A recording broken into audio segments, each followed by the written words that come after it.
ഇന്ന് October 16 world spine day.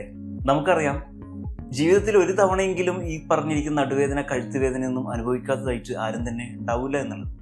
അതുപോലെ തന്നെ നമ്മുടെ ഡെയിലി റൂട്ടീൻസൊക്കെ വളരെ സമാധാനപരമായിട്ട് ചെയ്യാൻ വേണ്ടിയിട്ടും ചെയ്തു തീർക്കാൻ വേണ്ടിയിട്ടും നമ്മുടെ വർക്ക് പ്ലേസിലായാലും സമാധാനപരമായി കംഫർട്ടബിളായിട്ട് ഇരുന്ന് വർക്ക് ചെയ്യാൻ വേണ്ടിയിട്ടും നല്ലൊരു യാത്ര ചെയ്യാൻ വേണ്ടിയിട്ട് അതുമല്ലെങ്കിൽ സോഷ്യലും ആക്റ്റീവായി നിൽക്കാൻ വേണ്ടിയിട്ട് ആഗ്രഹിക്കാത്തതായിട്ടും ആരും ഉണ്ടാവില്ല എന്ന് തന്നെ പറയാം.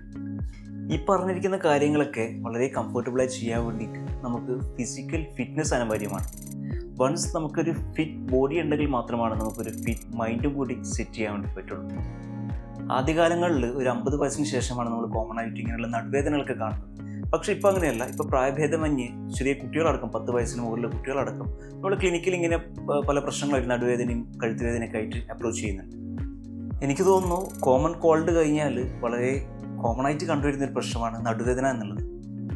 ഇങ്ങനെ സ്പൈൻ റിലേറ്റഡ് ആയിട്ടുള്ള പല പ്രശ്നങ്ങളും വേദന എന്ന രീതിയിൽ തുടങ്ങിയിട്ട് അവസാനിക്കുന്നത് ഡിപ്രഷൻ ലെവലിൽ വരെ ഈ ഒരു പ്രശ്നം കൊണ്ടെത്തിക്കുന്നുണ്ട് ജനങ്ങളെ.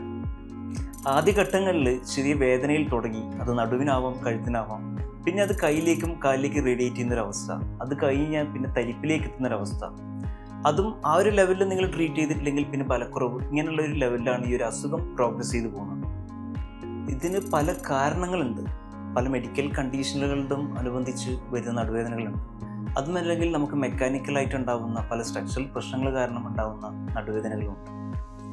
ഇതിൽ ഈ ഒരു കാലഘട്ടത്തിൽ പ്രധാനമായിട്ട് കണ്ടുവരുന്നത് ഈ പറഞ്ഞിരിക്കുന്ന മെക്കാനിക്കൽ പോസ്റ്ററൽ പ്രശ്നങ്ങളുമായിട്ട് ബന്ധപ്പെട്ടിട്ടുള്ള നടുവേദനകളാണ്. ഇങ്ങനെയുള്ള മെക്കാനിക്കൽ സ്പൈനൽ ഇഷ്യൂസ് കാര്യമായിട്ട് കാണുന്നത് സ്പോണ്ടൈലോലിസ്റ്റസിസ്, ഹെർണിയേറ്റഡ് ഡിസ്ക് അല്ലെങ്കിൽ സ്ട്രെയിൻ, അതുപോലെ സ്കോളിസിസ് ഒക്കെ പോലുള്ള കണ്ടീഷൻസ് ആണ്.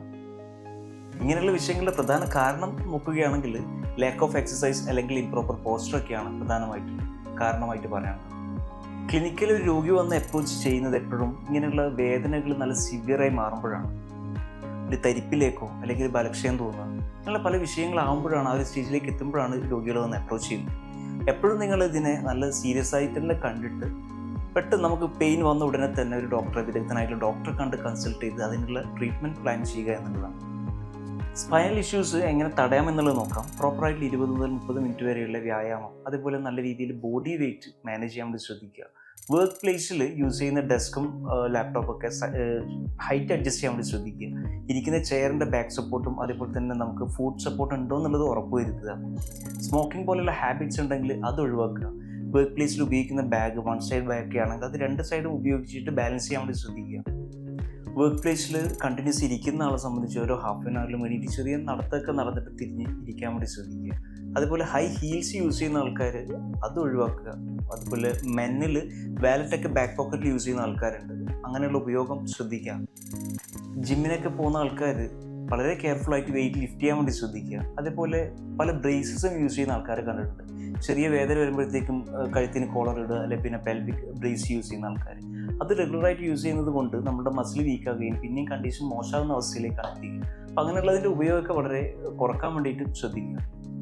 അതുപോലെ ഡയറ്റിൽ വൈറ്റമിൻ ഡി, കാൽസ്യം റിച്ച് ആയിട്ടുള്ള ഭക്ഷണങ്ങൾ ഉൾപ്പെടുത്താൻ വേണ്ടി ശ്രദ്ധിക്കുക. ഇങ്ങനെയുള്ള സ്പൈൻ റിലേറ്റഡ് വിഷയങ്ങൾക്ക് നമുക്ക് ആയുർവേദത്തിൽ വൈഡ് റേഞ്ച് ഓഫ് സ്കോപ്പാണ് കാണുന്നത്. പഞ്ചകർമ്മങ്ങളിൽ പറഞ്ഞിരിക്കുന്ന വസ്തി വിരേചനം, ഉപകർമ്മങ്ങളായിട്ടുള്ള ഷഷ്ടികശാലി പിണ്ടച്ഛേദം, കടിവസ്തി, ടിച്ചു, ധാര, കിഴി പോലെയുള്ളതൊക്കെ നല്ല രീതിയിൽ ഇങ്ങനെയുള്ള വിഷയങ്ങളെ പരിഹരിക്കാൻ സഹായകമാകും.